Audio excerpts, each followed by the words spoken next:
Hi, moms! Remember, running is fun! I keep telling myself that. If you're not having fun, why are you doing it? So, let us discuss a topic that I wanted to cover in this session. This is a question that I got from somebody in Run Club. I think it was my first time doing it. They were asking me, what does tempo mean?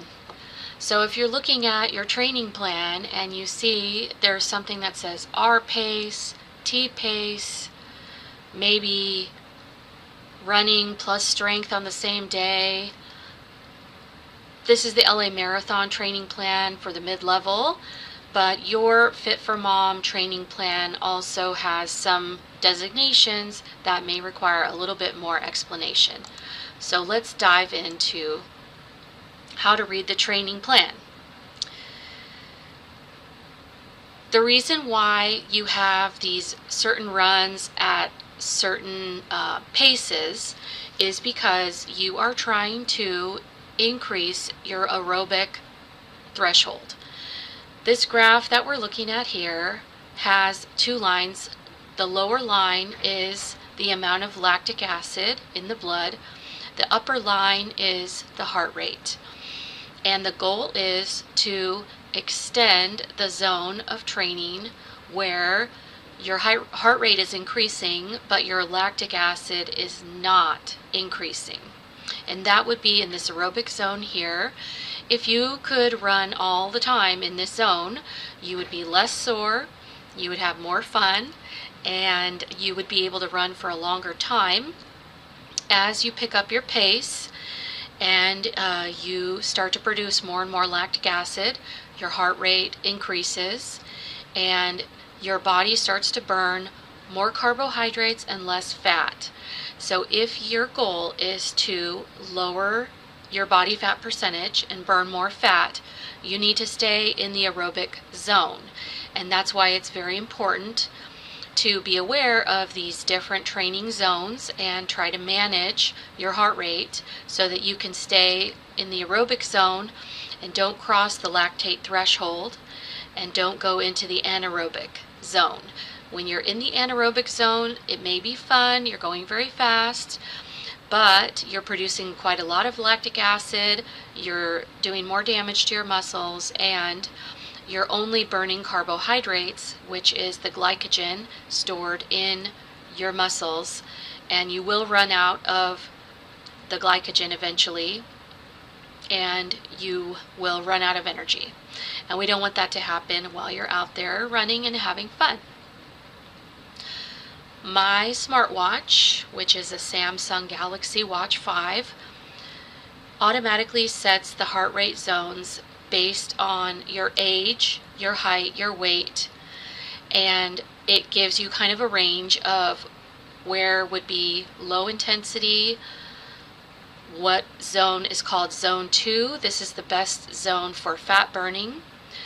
Where would you find your aerobic zone, your anaerobic zone, and your maximum heart rate, very close to your max heart rate zone. If you are a Strava user, you can set your pace zones in Strava. The figure here on the left, Strava has several different heart rate zones that it uses. It calls zone 1 the active recovery zone, so that would be good for a run where you are recovering from a previous effort. Zone 2 is endurance. Zone 3 is the tempo zone. Zone 4 is your threshold zone. And zone 5 is called VO2 max, so you are approaching your maximum. And then it says zone 6 is anaerobic. If you notice on the left hand side, this is based on my 10K race time from 2024. This was our finish line for Run Club Session 3. I had to manually put that in following the instructions here on the screen. What's interesting is if I take my half marathon PR from 2010, you will see that the different boundaries for the zones has changed. So if you get faster, then you can put in a new time there in Strava, and it will calculate what these zones would be. And the numbers here along the bottom is a minutes per mile pace. So for me right now, if I want to do active recovery, I need to be running very slowly or walking. If I want to be in my zone 2, which is my fat burning zone, I need to be doing a 13.5 minute mile up to a 15.5 minute mile, and so on. These are the instructions in the Strava app if you would like to add a new time to recalculate your paces there.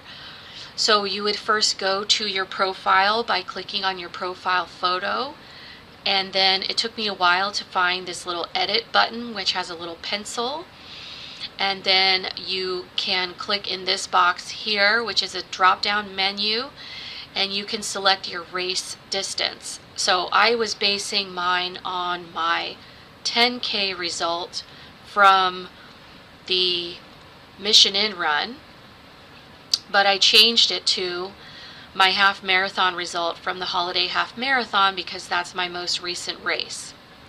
But if you would like to run a magic mile, they also have distances of your magic mile. You could do a 1 mile, a 5K, 10K, half marathon, or marathon. So let's just briefly go through these different paces and what is the goal of training in that pace. If your training plan says T-pace, that means threshold pace. Threshold pace is the fastest pace you can maintain for a sustained period of time. For example, 2 minutes, 3 minutes, 10 minutes. You want to this should be a pace you could sustain for roughly an hour, and definitely this is something that I've been doing on the treadmill. My threshold pace is 12-minute mile, and on the treadmill that translates into a 4.8 miles per hour.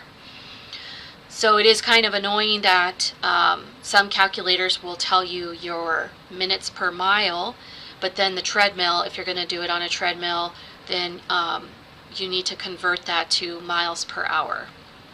And I'm going to put in the description box of this video a bunch of links. So I will put the links to the VO2 calculator and also the converter from minutes per mile to miles per hour. The Fit for Mom training plans do have certain runs marked as a tempo. So what is a tempo pace? A tempo pace is comfortably hard. Maybe a little bit slower than your 10K race pace. You're pushing yourself, but you could still maintain the effort for a significant duration. It's challenging but manageable, and if you train in this pace zone, it can improve your aerobic capacity, and it can extend the line that you can train at without building up lactic acid too much. My training plan has some workouts at I-pace. I-pace is for intervals, running intervals. I think this is a little bit more relevant to training on a track, if you have access to a track, running on a track. But you can do this on a treadmill as well. The goal of this is to improve your aerobic capacity, and the ideal duration of one interval is 3 to 5 minutes. You don't want to go past 5 minutes because you will build up that lactic acid in your blood. running like this at your interval pace should not be more than 8% of your weekly mileage. So this is important for building the muscle of your heart to be able to pump oxygen around to your muscles more effectively. But you don't want to train hard all the time because you will risk more injury. My training plan also had something called R-Pace. R-Pace is repetition. And the goal of repetitions are to improve your speed. So if you are trying to get faster, then you could use your R-Pace. You can think of this as your 1 mile race pace. And the difference between this and other different paces is that in between reps or repetitions, you need to spend more time in recovery. So I think it should be 2 to 3 minutes between repetitions so that you can bring your heart rate back down. The benefits of repetition training would be that it stresses your anaerobic pathways. This would be getting up into your highest paces that you have. And this is almost where your body is screaming for oxygen. This is where your body is recruiting every mechanism that you have to get energy to your muscles. So if you can experience a little bit of this repetition pace, then when you go back down to your easy pace, you're going to be more relaxed and you're going to have some of those fast twitch muscle fibers activated, so you will get faster. The last question that I had, I don't want this video to be getting too long, but I had a question for my training plan. There were some days where the training plan said that you need to run and do strength training on the same day. And so I was wondering, should I do the strength training first or the run first? Should I do the strength training second, or can I do a little bit of both? So this was a question that was asked on the Rise and Run podcast, episode 149, with Tom Stokes of Stokes Metabolic Coaching. And he's the gentleman here in the middle of this picture, dressed as Cinderella. And he says that you should probably lift first because strength training depletes your central nervous system. And if you lift when you're tired, it's going to put you at a higher risk for injury. He says, although that would be his basic recommendation, if you are trying to get a personal record or a personal best in your next race, you can put your running first. It depends on if that's your priority. And if you do run first, you may want to do lighter weights than you normally otherwise would on a day where you've run first. And Coach Chris Twiggs is another of the Run Disney coaches in addition to Jeff Galloway.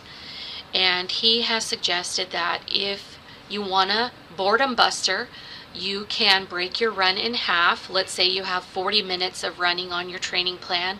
Maybe you want to go out and do 20 minutes of running and then lift and then 20 minutes of running, and that will prevent you from getting bored and break up your run into smaller pieces. But Tom Stokes says that you might not want to do that if it's a long run. Let's say 5, 6, 7, 8, 9, 10 miles. He was saying that if you're doing a long run, you need to focus on recovery once you get done with the run, because the long run can tear up your muscles quite a bit, and you should not try to lift after that, or not try to lift in the middle of a long run, because it's just going to also put you at a risk for injury. So those are all of the recommendations that I have for you in terms of your training plan This is the week that we're talking about breaking boredom and breaking through a plateau in progress. So hopefully these have shed some light on what does the training plan mean when it calls for a tempo run, and possibly how can you use technology to guide you in knowing your paces. And my time was 3:04:52. So that's approximately 14-minute miles. And it gives me a VDOT score. I don't really know what that is. But what's nice then is it tells you here what would be your various race paces. So the 1 mile is a 14-minute mile.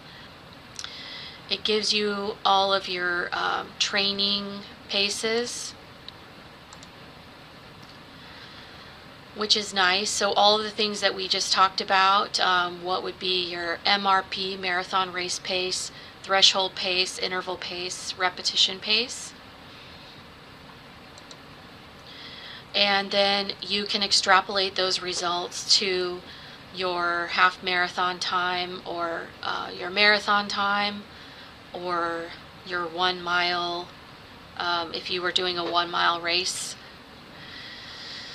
So this is the VDOT calculator, and how you can find it and what information it gives you. All right, have fun out there. Take care.